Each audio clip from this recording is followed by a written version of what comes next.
नमस्कार भावांनो, हिंदकेसरी मैदानमध्ये आपलं सर्वांचं स्वागत आहे. तर भावांनो, सर्वांना खुश खबर आहे.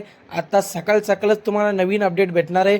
ते अपडेट म्हणजे आपल्या सर्वांच्या लाडक्या देव रुस्तम द्वादशम हिंदकेसरी बकासूरची. कारण भावांनो, आपला लाडका देव रुस्तम द्वादशम हिंदकेसरी बकासूर आज आपल्याला पळताना दिसणार आहे. तर कोणत्या मैदानामध्ये, गट क्रमांक किती, सर्व काही फिक्स अपडेट देणार आहे. तर भावांनो, जर तुम्ही आपल्या चॅनलला नवीन असाल तर चॅनलला सबस्क्राईब करायला विसरू नका. तर भावांनो, आज मौजे आसू येथे भव्य दिव्य असं ओपन बैलगाडी शर्यतीचं मैदान संपन्न होत आहे. आणि या मैदानामध्ये आपला लाडका देव रुस्तम द्वादशम हिंदकेसरी बकासूर दाखल झालेला आहे. भावनो, नक्कीच आज बकासूर आपल्याला 100% पळताना दिसणार आहे. काल जी बकासूरची हार झाली होती त्या हारला मात करून आज आपला बकासूर 100% गुलालामध्ये राहणार आहे. भावनो, तुम्हाला देखील पायऱ्याचा विषय समजलाच असेल.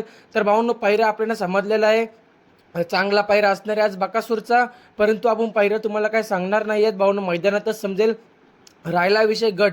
भावांनो, कोणत्या गटात पळणार, तर भावांनो गट क्रमांक 6 मध्ये तास क्रमांक 8 वरती आपला बकासूर आपल्याला पळताना दिसणार आहे. चिठ्ठी कडेने लागलेली आहे, तरी पण आपला बकासूर 8 नंबर तासावरती पळताना दिसणार आहे. नक्कीच बकासूरला आजच्या मैदानासाठी शुभेच्छा. जी काय कालची हार झाली होती ती हार आज बकासूर भरून काढेल आणि नक्कीच आज बकासूर गुलालामध्ये राहील असा पायरा आपल्या बकासूरचा असणार आहे. आणि नक्कीच तो पायरा तुम्हाला मैदानात गेल्यावर बकासूर खाली पालायला गेल्यावर समजणारच आहे. धन्यवाद भावांनो.